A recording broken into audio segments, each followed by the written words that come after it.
Muy buenas tardes, tengan todos ustedes, buenas tardes. Ya es martes 5 de abril. Facciones armadas derriban un avión de combate en Siria. Hay un detenido.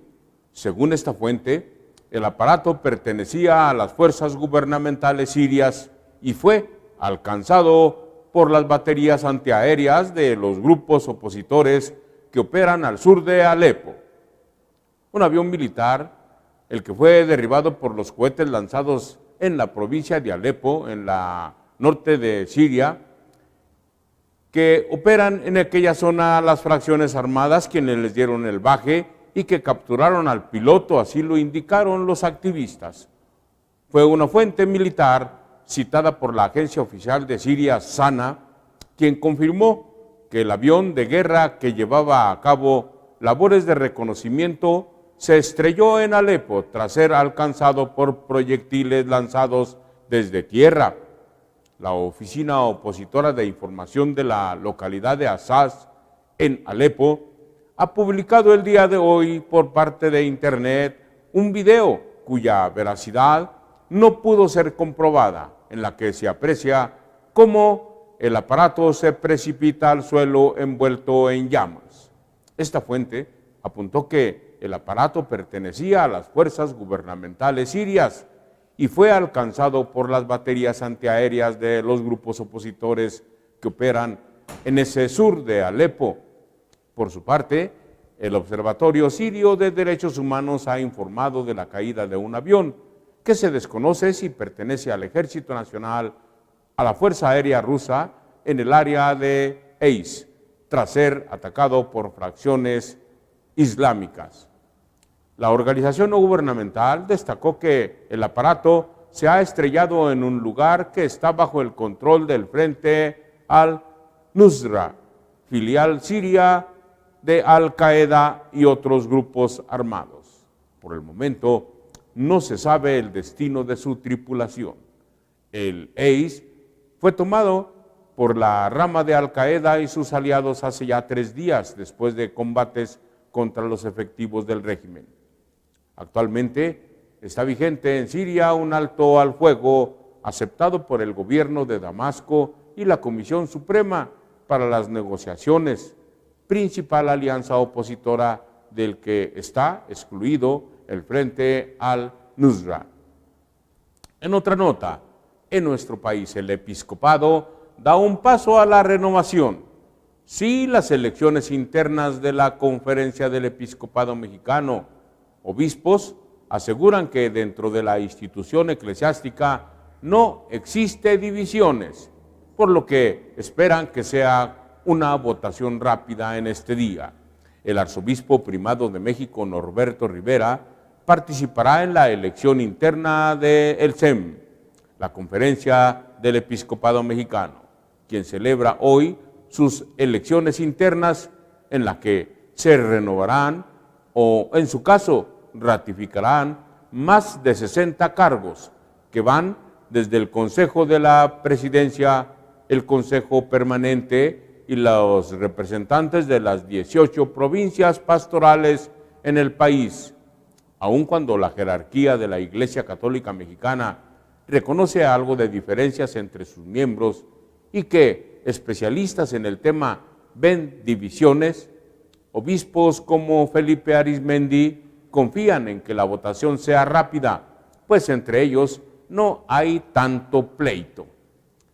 Les preguntan, ¿ven continuidad en el episcopado? Y ellos dicen, sí, no hay rupturas entre nosotros, los cambios son normales. Yo termino mi dimisión de cultura, pero habrá otro que lo siga ahí, no hay mayor problema. No andamos peleando por los cargos. Lo que nos importa es tratar de servir. Entre nosotros es muy normal la reelección. Yo espero que así sea, contestó en entrevista el obispo de San Cristóbal de las Casas. La política de la religión no hay problema. El actual Consejo de la Presidencia, excepto el tesorero del CEM, puede repetir su periodo de 3 años, es decir, hoy se define si el cardenal Robles Ortega continúa o no como presidente, el obispo Javier Navarro como vicepresidente y el obispo Eugenio Lira Rugarcía como secretario general. La evaluación de la visita papal a México todavía está en juego, en donde se considera tanto la organización, los gastos, los mensajes del Papa. Esto será analizado el día de mañana. El jueves, los jerarcas católicos ofrecerán una conferencia de prensa para presentar, además, el programa del nuevo trienio. El resultado de las elecciones en el episcopado también es de interés del gobierno federal, así lo señaló el subsecretario de Población, Migración y Asuntos Religiosos de la Secretaría de Gobernación, sí, Humberto Roque Villanueva. Eso fue en una entrevista afuera de la Nunciatura. Lo vemos con interés, dijo, y con respeto. Es un asunto estrictamente del orden eclesiástico y ahí lo que pueda hacer la autoridad una vez que quede el tema de su nueva directiva o reelección de la misma, nosotros solo tomamos nota e inmediatamente establecemos contacto con esa directiva, porque es la forma en que nosotros llevamos las cosas de carácter religioso con la Iglesia Católica. Adelantó que el jueves asistirán a la reunión de obispos que se celebra del 4 al 8 de abril en el lago de Guadalupe. Algunos especialistas, como Felipe Monroy, director en México de la revista católica Vida Nueva, prevén que haya continuidad, aunque de haber cambios en la presidencia, se podría considerar al arzobispo de Monterrey, Rogelio Cabrera, o al cardenal Alberto Suárez Inda. Bien, ya estamos en Noticias Sin Límite. Les saludo a nombre de mis compañeros Jorge Blanco Barraza, de Edgar Arellano Blanco y de Hugo Burciaga, ellos los hacedores de Noticias Sin Límite. Hoy abordaremos el tema todavía Panamá, España, Francia, Islandia, Venezuela, también abren ya investigaciones sobre Panama Papers. Tendremos también lo que hoy ha sucedido en Durango, contando con imagen y voz de los que hacen la historia, gracias al registro que realiza Cámara y Micrófono de Contacto Hoy. También tendremos los sucesos, hechos noticia de lo que ha acontecido desde hoy por la mañana hasta este momento en Durango, gracias a la redacción de Contacto Hoy, el periódico del milenio, el periódico de la casa, cuya página web es y seguirá siendo, gracias a usted, la más visitada, www.contactohoy.com.mx. Tendremos también contacto deportivo con mi compañero Osiel Saucedo. Bien, entremos al tema. Sí, Panamá, España, Francia, Islandia, Venezuela abren investigación por Panama Papers. Al igual que Panamá, España, Francia, también dará seguimiento a las revelaciones periodísticas surgidas a raíz de la mayor filtración que se conozca hasta ahora. Dicen algunos que es solamente un esquema mediático, otros dicen que hay mucha verdad. El presidente francés François Hollande expresó hoy su satisfacción por la revelación de los denominados papeles de Panamá y anunció que el fisco francés investigará a los ciudadanos galos denunciados en estos documentos. Esta información nos va a permitir aumentar más aún los ingresos fiscales de parte de los que cometieron fraude. Agradezco a los denunciantes y también a la prensa las revelaciones, así lo comentó Hollande el día de ayer lunes respecto al caso publicado el domingo por medios de todo el mundo. Hollande anunció que el fisco francés realizará investigaciones sobre los presuntos fraudes develados por los papeles y eventuales procesos judiciales cuando se conozca más información.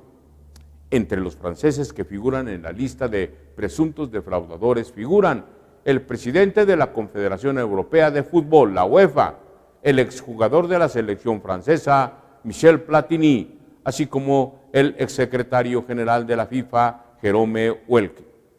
En un comunicado difundido este lunes por un servicio de comunicación contratado por Platini, el ex astro del fútbol galo comentó que las informaciones de los documentos respecto a sus cuentas son conocidas por la Administración Fiscal de Suiza, en donde es residente fiscal desde 2007. Platini dejó abierta, además, en el boletín, la posibilidad de denuncia a los medios por cualquier información falsa o comentarios difamatorios publicados respecto a él en este caso.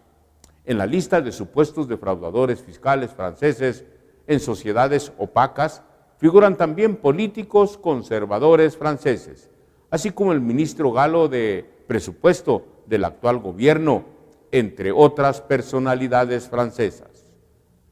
Fíjese, hubo megaprotestas en Islandia tras las revelaciones de Panamá. El lunes, en Islandia, hubo grandes protestas tras revelarse, gracias a Panama Papers, las supuestas cuentas en el exterior del primer ministro Sigmundur David. Miles de personas llenaron las calles de capital Reykjavik para exigir la renuncia de Gunn Lausson, quien está implicado en paraísos fiscales, según el exagente de la CIA, Edward Snowden. Podría tratarse de las protestas más grandes por el porcentaje de la población en la historia. También en Venezuela, la Asamblea investigará a vinculados con Panama Papers. Establecimos contacto con los medios y periodistas responsables de tan valiosa investigación, así la califican, a los fines de unificar esfuerzos. La divulgación de papeles de Panamá representa un gran paso a las acciones para combatir la corrupción. El presidente de la Comisión de Contraloría de la Asamblea Nacional, Freddy Guevara, dijo que exfuncionarios venezolanos presuntamente involucrados en los llamados papeles de Panamá serán investigados por el Congreso unicameral.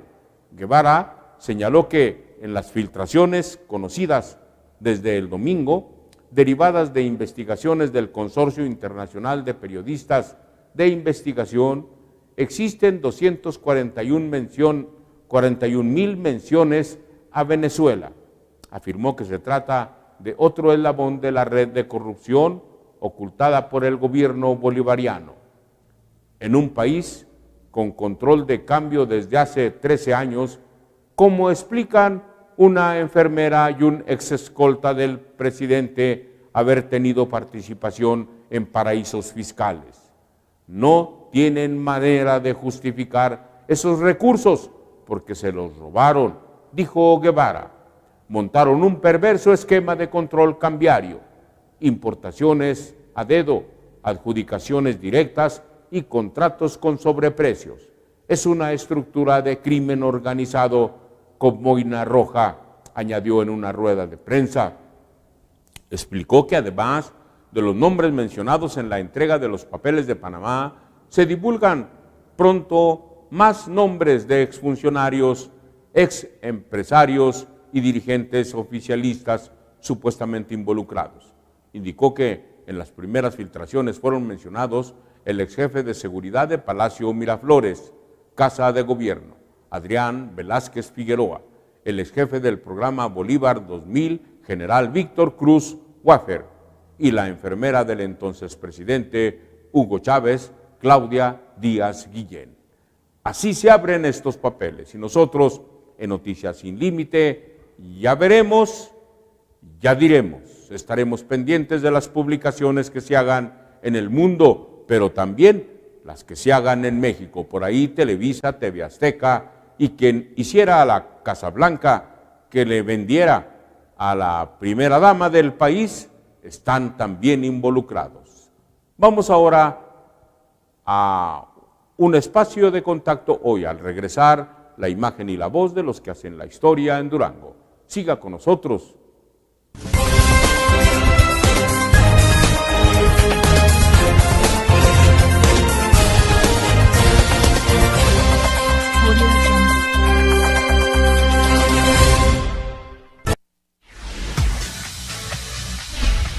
Contacto Televisión, la televisión joven.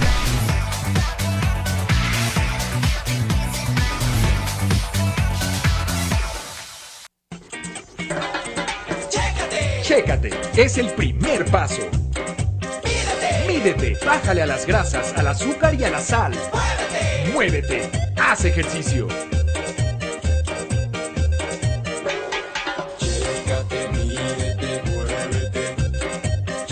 Chécate, mídete, muévete. Más vale prevenir. ¿Sabes de qué me enteré la semana pasada, Luis? ¿De qué? De que en mi último trabajo me cotizaron solo 5 años de 10 que trabajé. Tenías razón, Gaby, era cuestión de preguntar. No inventes, ¿en serio nos dieron el dinero? Sí, en serio, hay muchos apoyos para empresarios, pero pocos nos enteramos. La información puede mejorar tu vida. El IDAIP garantiza tu derecho a saber y protege tus datos personales. Solicitar información es...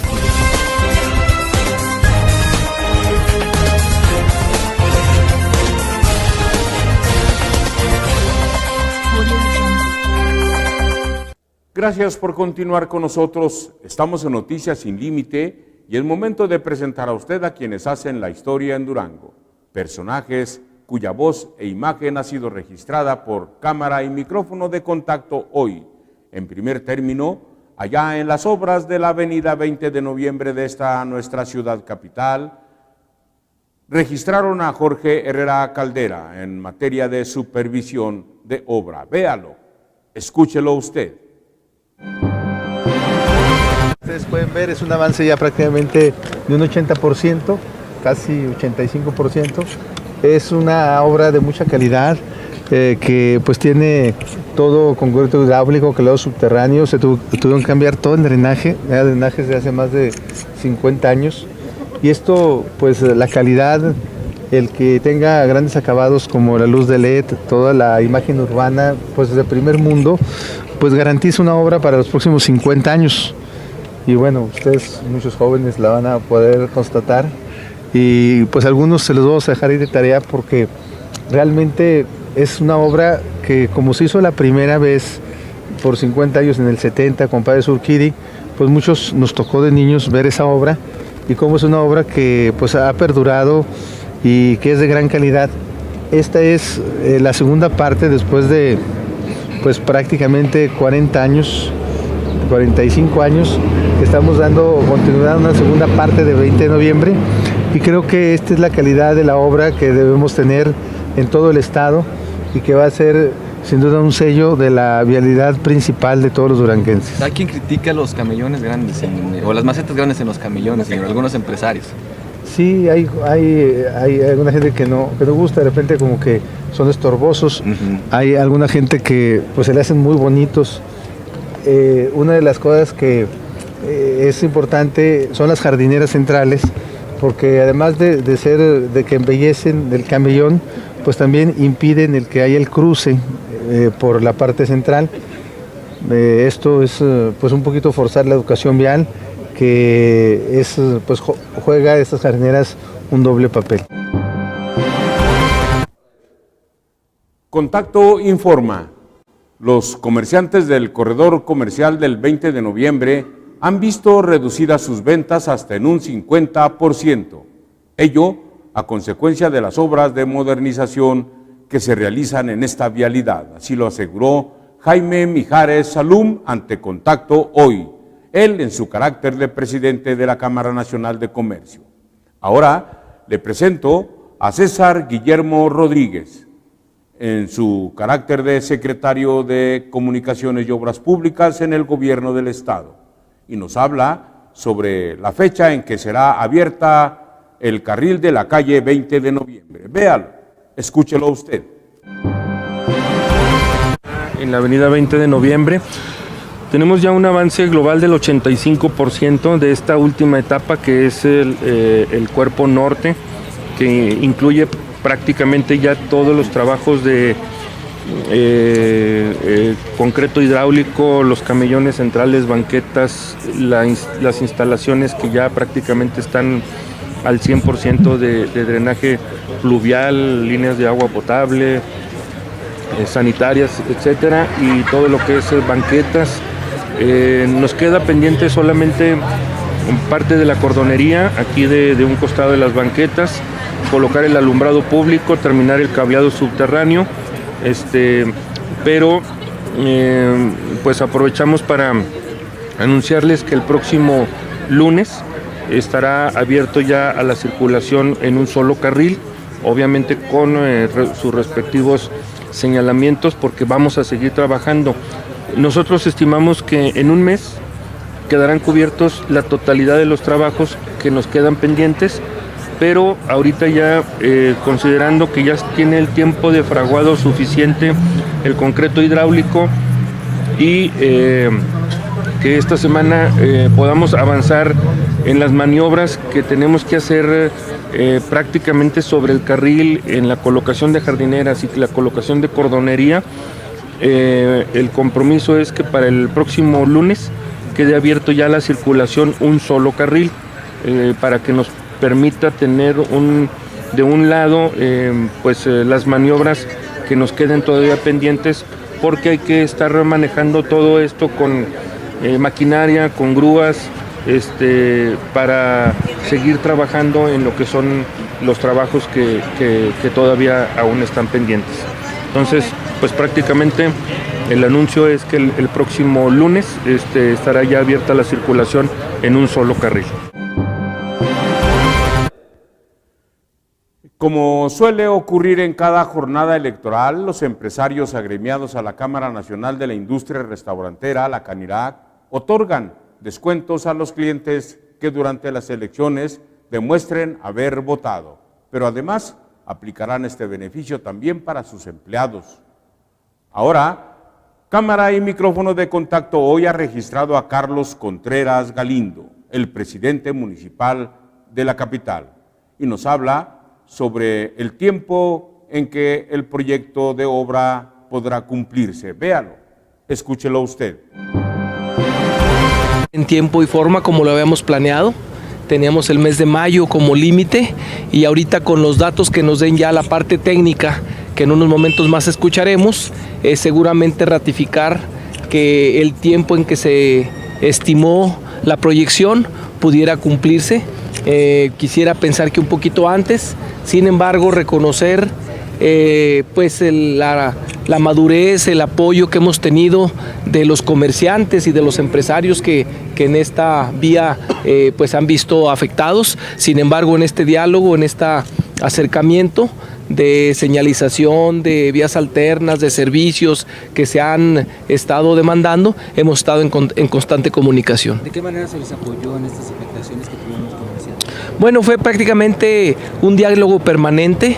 La petición de haber iniciado en noviembre y pasarla a enero para poder ellos aprovechar el mes de diciembre y parte de noviembre en el tema comercial, en el tema de sus negocios, se respetó, se pasó hasta enero. Eso fue pues ya cuando menos un efecto menos importante en el esquema de negocio, y en ese sentido, aparte de la comunicación, la atención en los servicios, pues nos ha venido funcionando en equipo transitar con esta situación. ¿Hubo apoyos económicos para ellos? No los hubo realmente, no había la capacidad en ese sentido. Sin embargo, bueno, pues es muy largo el tramo de toda la calle 20 de noviembre para haber hablado de algo. Sin embargo, pues ahí reconocer la comprensión, el apoyo y la madurez de nuestros empresarios en aras de una obra tan emblemática como en nuestra calle 20 de noviembre. Ellos saben que, bueno, ya posteriormente a la conclusión, pues habrá beneficios adicionales, y en ese sentido, bueno, pues es un apoyo que debemos hacer en equipo. ¿Cuándo se terminaría la obra? Pues mire, tenemos el límite el mes de mayo. Vamos a llamarle todo el mes. Sin embargo, esperaremos en unos minutos más que nos den la parte técnica para que podamos conocer exactamente una estimación que no debe de sobrepasar esta fecha. ¿Se incrementó la inversión? No, creo que está dentro de la estimación calculada en sus etapas. Acá es alrededor de 75 millones, estamos dentro del presupuesto, y en ese sentido, ahorita que conozcamos los datos ya técnicos, financieros, avance físico, avance financiero, metas en tiempos, podemos ya corroborar esta declaración. Señor, por otro lado, Contacto informa. Durante el periodo vacacional de Semana Santa, la Dirección Municipal de Inspección emitió hasta 300 actas administrativas a diversos comercios por no respetar lo establecido en el bando de policía y gobierno, principalmente negocios con el giro de venta de alimentos. Juana Valdés, subsecretaria de la Secretaría de Comunicaciones y Obras Públicas, nos habla sobre que en esta semana podrá habilitarse la entrada también a los comercios de la parte norte de la 20 de noviembre. Véala, escúchela usted. También destacar que ya se inició con la ejecución de las banquetas, lo cual nos va a permitir pues en muy corto plazo, en el transcurso de esta semana, ya poder habilitar el acceso seguro al 100% a la mayoría de los comercios y de las locales que se encuentran en la avenida. Vamos a dejar también pendiente la colocación de semaforización. Una vez que ya la unidad de ingeniería vial nos autorice la programación y los tiempos que van a tener los mismos. Lo que es la señalización horizontal, ya también se van a hacer trabajos nocturnos para no entorpecer una vez que se abra ya el tráfico, que va a ser a partir de la próxima semana. Como habíamos comentado anteriormente, el análisis que se hizo para medir el riesgo que nos implicaría tener frentes tanto en el camellón como en las banquetas con tráfico abierto no fue factible, por lo que nos sugirió la unidad de protección civil que al menos esta semana avanzáramos tanto como fuera posible, por lo que va a haber trabajos nocturnos y de esta manera estar en condiciones que a partir de la próxima semana ya con toda certeza podamos abrir el tráfico en un carril.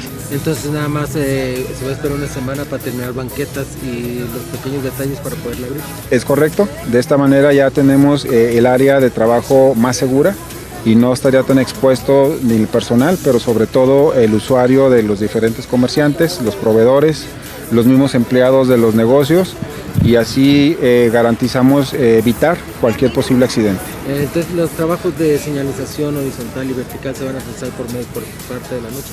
Así se van a efectuar en turnos nocturnos precisamente para no entorpecer otras actividades y de esta manera pues tener mayor agilidad en la ejecución de los mismos. En los últimos 9 años, Aguas del municipio de Durango ha conseguido disminuir el número de reportes por fuga en la mancha urbana hasta en un 15%. Ello gracias a la introducción de nueva infraestructura en redes hidráulicas. Ahora veamos a Jaime Mijares, presidente de la Cámara Nacional de Comercio en Durango, y nos habla sobre qué se espera de las campañas políticas que han arrancado. Él nos da la respuesta. Véalo. Escúchelo usted. Los restaurantes tal vez 2x1, en el caso de otros servicios, pues algunas promociones que les permita que toda la gente que salga a votar pues realmente tenga un beneficio real en las empresas duranguenses, que a final de cuentas pues son las que dan empleo a toda la ciudadanía. Arrancan las campañas políticas, ¿cuál sería el llamado de usted precisamente a estos candidatos que debatirán 50-60 días? Bueno, precisamente eso, ¿no? Que el debate sea siempre en propuestas, pero que digan cómo van a hacer realmente aterrizar todos sus proyectos y sus ideas.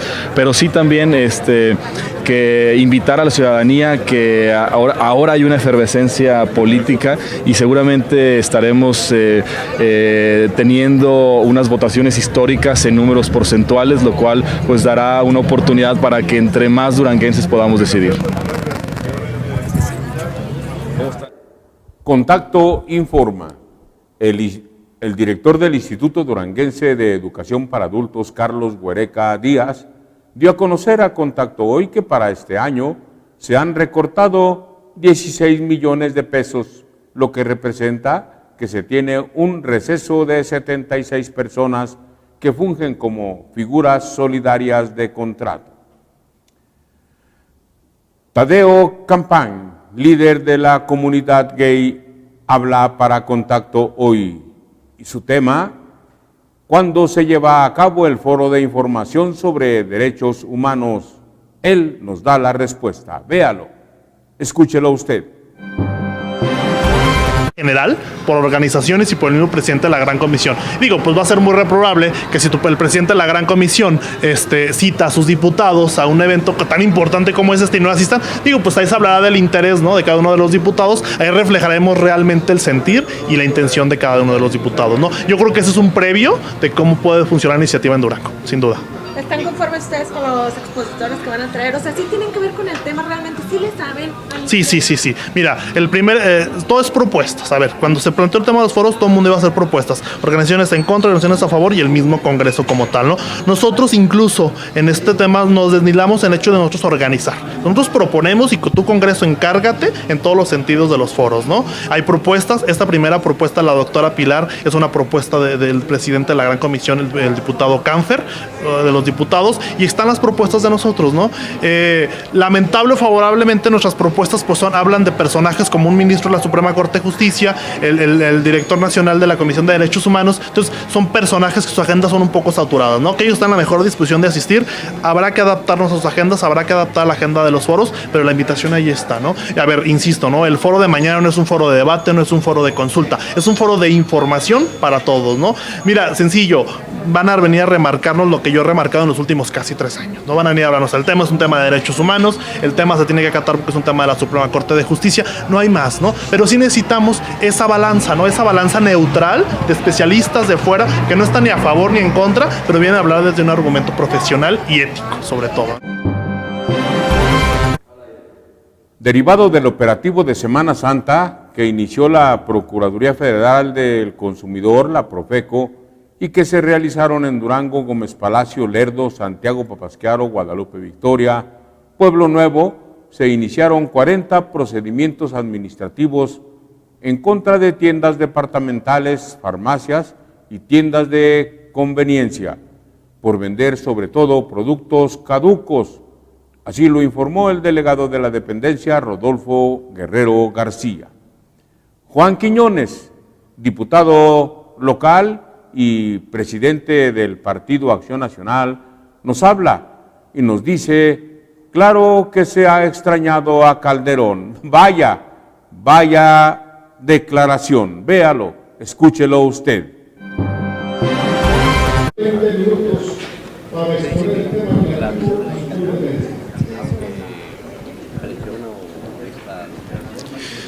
Bueno, que a 4 años de que él expresó de que lo íbamos a extrañar, yo creo que lo extrañamos y en demasía, ¿verdad? Un papel extraordinario, un papel donde jamás estuvo cuestionado sus ingresos, donde no hubo escándalos como el de la Casa Blanca, donde la economía del país, las devaluaciones, pues no se dieron en absoluto a pesar de los pesares y nos dejó reservas por más de 165 mil millones de dólares. Yo creo que tenemos que extrañar a Felipe Calderón, desde luego que lo extrañamos.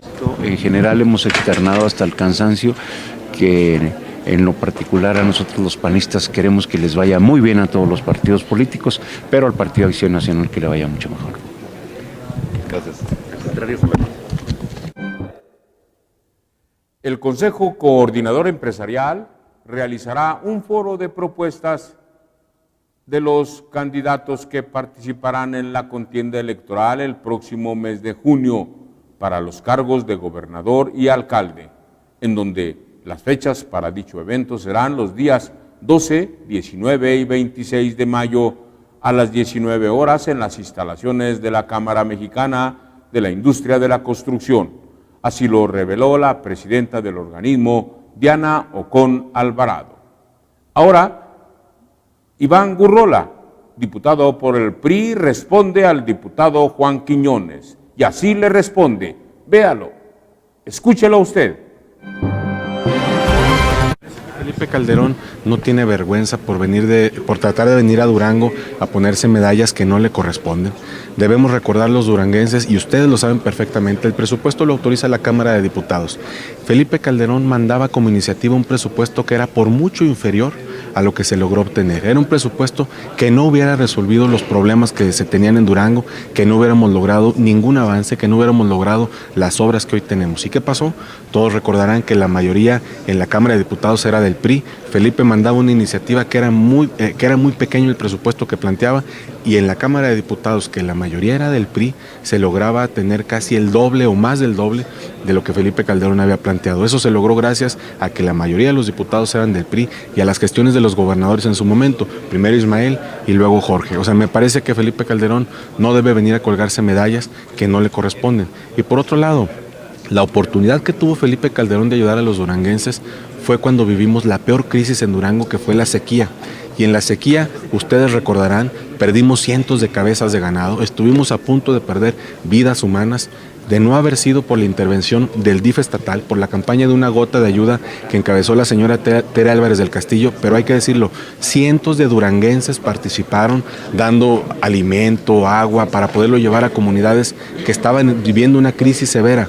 ¿Y qué hizo Felipe Calderón? Ustedes se acuerdan perfectamente. Se autorizó un presupuesto en la Cámara de Diputados de más de 10,000 millones de pesos para atender esa crisis que se estaba viviendo en diferentes estados. Y Felipe Calderón vetó ese recurso, consideró que no era necesario ayudar a los duranguenses y nos dejó a nuestra suerte. Es decir, Felipe Calderón defraudó a los duranguenses. Me parece que no tiene cara, no tiene vergüenza para venir a Durango a decir que él siempre estuvo pendiente para ayudar a los duranguenses.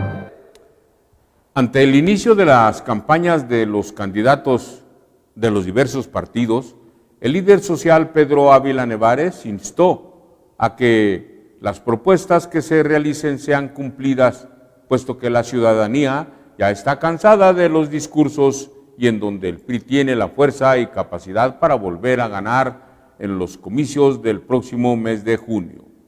Adrián Valles, secretario del Trabajo en Durango, comparece ante el Congreso y cámara y micrófono de contacto hoy ha registrado este momento. Véalo, escúchelo usted. Y en su caso, precisar la información sobre el estado que guarda la política laboral encomendada a la Secretaría del Trabajo y Previsión Social del Gobierno del Estado de Durango. Soy convencido del significado que debe tener un acto democrático de rendición de cuentas.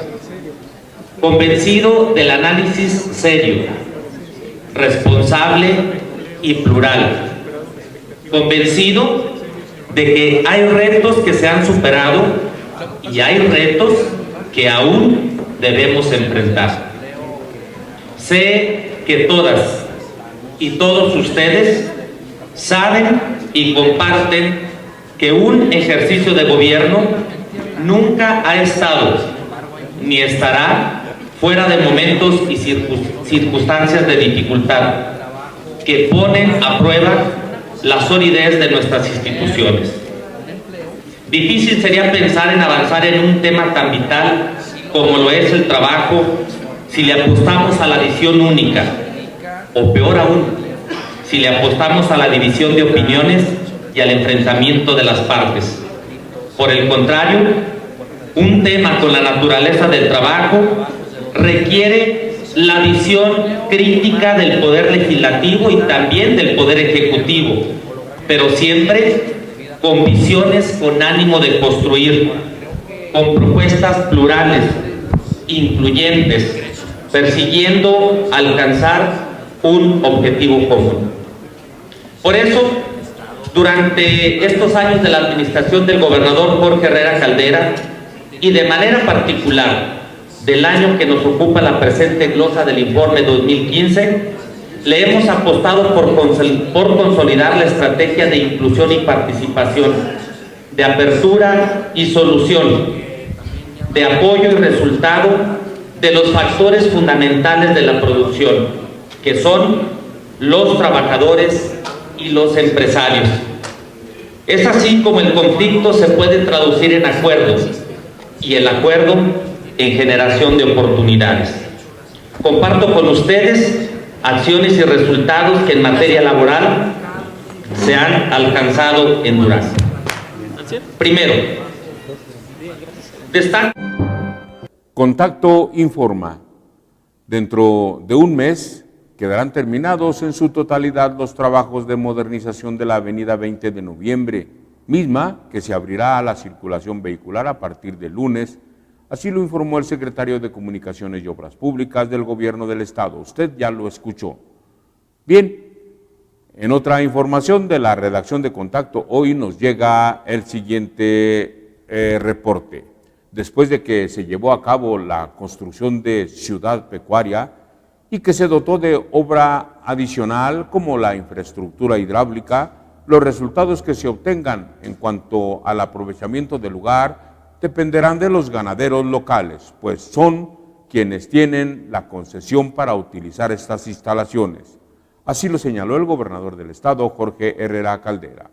En otra orden de ideas, durante esta administración estatal se han generado en Durango más de 47,000 empleos, lo cual permitirá lograr la segunda meta que se estableció en este tema, que fue generar 50,000 nuevos espacios laborales. Así lo informó el secretario de Trabajo y Previsión Social, Adrián Valles Martínez, a quien también tuvimos en entrevista y usted lo escuchó de viva voz. Las mayores inversiones que se han aplicado en el campo duranguense se han concentrado en la región lagunera de la entidad, en detrimento de otros municipios que se tienen y que requieren apoyo para distintas acciones. Así lo dijo el diputado Carlos Ruiz al referirse al tema del campo. Bien, ha llegado el momento de Contacto Deportivo y para ello, el que sabe de deporte en Durango, el deporte en México y el deporte en el mundo, sí, mi compañero Osiel Saucedo ya está con nosotros con esa información. Escúchelo, véalo usted.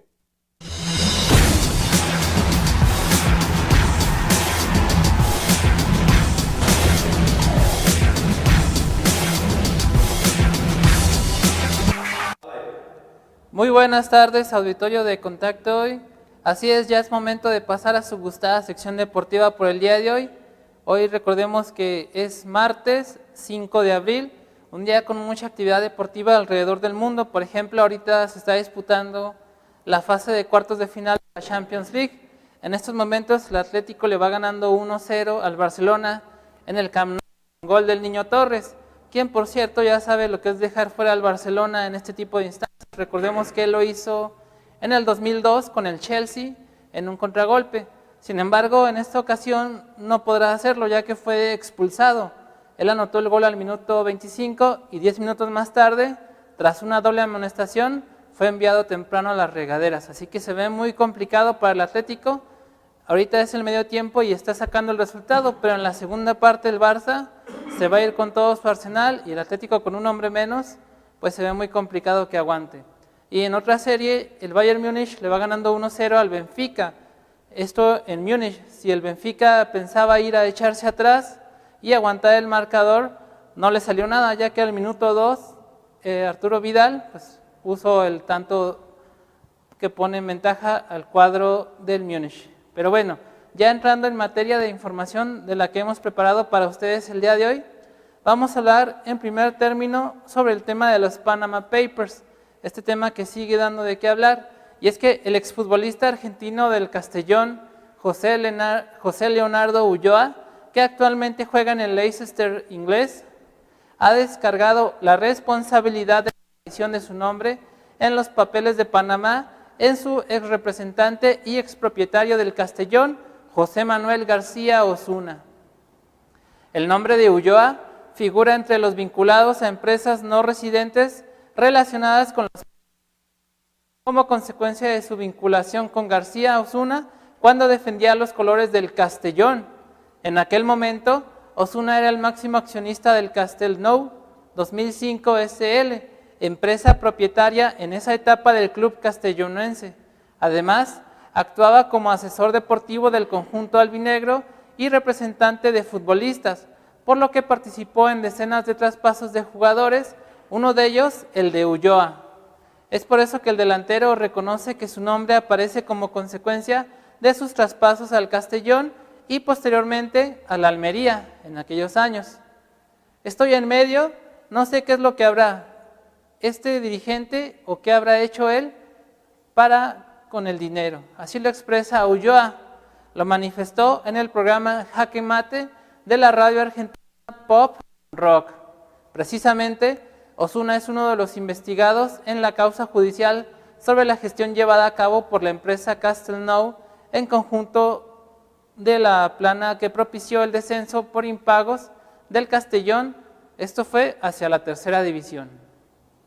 Así que bueno, el fútbol también se ve inmerso en este tema de los Panama Papers. Y en otro tema, en otra información, la NFL ya se ve por televisión, se puede escuchar por la radio, se transmite por internet, así sucedió la temporada pasada, pero a partir de este año también se podrá disfrutar por Twitter. Y es que el comisionado de la NFL, Roger Goodell, anunció este martes por la mañana que 10 partidos que se disputen los jueves por la noche serán transmitidos por esa red social. Existe una cantidad masiva de conversación relacionada con la NFL que sucede en Twitter durante nuestros partidos, así que utilizar a esa audiencia, además de nuestros televidentes por los canales de aire y de cable, nos asegurarán que los juegos de los jueves por la noche serán vistos por una cantidad récord de plataformas esta temporada. Así lo dijo Roger Goodell. Este acuerdo también les provee alcance adicional a aquellas marcas que cuenten con publicidad junto a aquellos que transmitan nuestros encuentros, así lo indicó. Por ejemplo, Amazon, Verizon Wireless y Facebook estuvieron entre los otros aspirantes a adquirir estos derechos. Señalar que la temporada pasada contó con 16 juegos en total a mitad de semana, sin contar los 3 compromisos tradicionales del Día de Acción de Gracias. Jack Dorsey, coordinador de Twitter, declaró que esto se trata de transformar la experiencia del simpatizante viendo fútbol americano.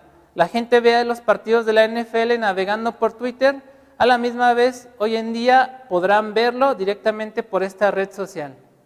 El acuerdo en cuestión también incluye videos de las mejores jugadas del partido al instante y transmisiones por Periscope con los jugadores e integrantes de ambos equipos. En otro tema, en otra información, la Fiscalía de Cremona pidió este martes 6 meses de reclusión con pena suspendida y una multa de 8.000 euros para el actual seleccionador de Italia, Antonio Conte, bajo la acusación de fraude deportivo en el partido de Serie B Albinolef-Siena del 29 de mayo del 2011, según informa la Gaceta dello Sport.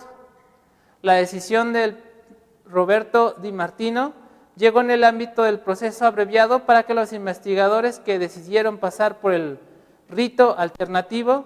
Sin embargo, la pena inicial, que tenía que ser de 8 meses, ha sido limitada a 6 en virtud del rito abreviado, que prevé un descuento de 1/3 del periodo de reclusión. Antonio Conte, que ya había sido investigado durante su etapa como técnico de la Juventus, esperará ahora la sentencia definitiva, que debería llegar en la mitad de mayo, si es que no existe algún contratiempo. Bueno, ahora pasando a información nacional, en cuanto al fútbol femenil, queremos comentar que la era de Leonardo al frente de la selección femenil llegará a su fin este martes, y es que en conferencia de prensa se anunciará la salida del estratega, quien arribó al Tri de Mujeres en 1998 y consolidó un proyecto que vive sus últimos minutos. Por ahora no se anunciará nuevo estratega. Los dirigentes de la Federación Mexicana de Fútbol no tienen prisa y la cita con los medios de comunicación es este martes por la tarde para dar a conocer solamente la salida de Cuéllar. Ahí estará el entrenador, quien dará unas palabras para agradecer el apoyo que se le ha dado en los últimos 18 años. La situación se tornó insostenible con el paso de los años, al grado que en el 2015 se completó una fase de grupos del Mundial Femenil que para nada se acercó a los objetivos planteados, lo que detonó en un equipo dividido tras la discusión que ocurrió con Charlín Corral, una de las referentes de aquella plantilla. Si en ese momento se le decidió dar un voto de confianza, quedar fuera de los Juegos Olímpicos de Río de Janeiro hace apenas unas semanas complicó todavía más la permanencia de este timonel. Desde entonces se comenzó a analizar su salida misma que se confirmará este martes. Por el momento se desconoce si Cuéllar saldrá por completo de la Federación Mexicana de Fútbol o continuará con otros proyectos. Ahora pasando a información que se genera en nuestra localidad, queremos comentar sobre los Dorados de Villa, y es que con un empate a 3 goles frente al Calor de San Pedro, le dijeron adiós al torneo de apertura 2016 en la segunda división profesional Nuevos Talentos, en acciones celebradas el domingo 3 de abril en el Estadio Olímpico Francisco Zarco Mateos. Hasta el minuto 50 de tiempo corrido, la escuadra lagunera se encontraba al frente en el marcador con saldo de 2-0, esto gracias a los tantos de Carlos Contreras y Joel Ruiz. Sin embargo, cuando más confiada estaba de sacar la victoria, vino la reacción de los anfitriones, quienes lograron poner igualdad en el marcador por conducto de César Muñiz. Pero el gusto le duró muy poco a los Dorados, ya que un par de minutos más tarde, Víctor Ávila conectó de cabeza un centro por el costado de la derecha y puso al frente una vez más al Calor de San Pedro. No obstante, cerca del final, Daniel Benítez hizo efectiva una pena máxima para poner el empate a 3 goles. Esto fue producto de una mano por parte del defensa Luis Vargas. Así que bueno, se acabó la temporada para los Dorados de Villa, cuando menos con un empate en su último juego. Y en otro tema, en otra información, hablando de la Liga Universitaria Benito Juárez, la oncena del Taller Industrial Mega Diseño se impuso con cartones de 2-0 a Instalaciones Eléctricas de Durango, en lo que fue el partido más atractivo para la fecha 10 de este circuito futbolero. Instalaciones controló el esférico la mayor parte del tiempo, pero no supo manifestarlo en la pizarra, mientras que el Mega fue letal en la definición y por conducto de Celso Aros y Jesús Salazar inclinó la balanza a su favor. Este partido se llevó a cabo el domingo 3 de abril a las 10 de la mañana en el campo 1 de la Prepa Diurna. Era por mucho el más mediático para la fecha 3 en la Benito, ya que se trataba del actual monarca y el líder de la Apertura 2016, frente al segundo de la general. Además, se esperaba la presencia de Jaime Batata Correa en la alineación del Mega, aunque esto no sucedió.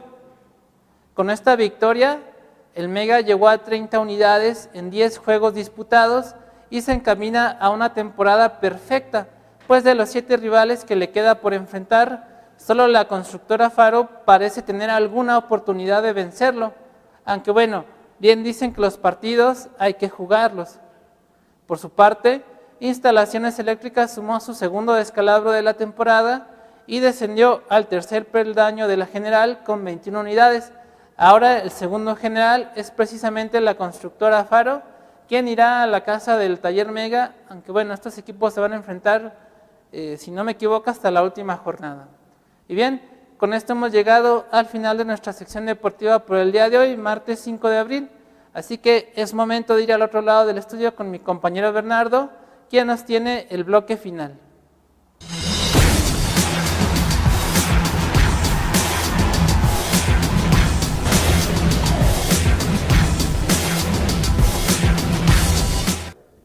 Bien, para dar las gracias a usted por estar con nosotros en esta emisión de hoy, martes. Le agradezco y no sin antes decirle que Estados Unidos liberará al Güero Palma. Según el Buró Federal de Prisiones de Estados Unidos, Jesús Héctor Palma Salazar, quien fue uno de los principales socios del Chapo, será liberado el 11 de junio tras 9 años de prisión en una sentencia que era, en su inicio, de 16 años. De acuerdo con el Buró de Prisiones de Estados Unidos, Jesús Héctor Palma Salazar, conocido como el Güero Palma, uno de los principales operadores del cártel de Sinaloa durante la década de los 90, será liberado el próximo 11 de junio. Y con esta información le agradezco a usted el favor de su atención a nombre de mis compañeros Jorge Blanco Barraza, de Edgar Arellano Blanco y de Hugo Burciaga.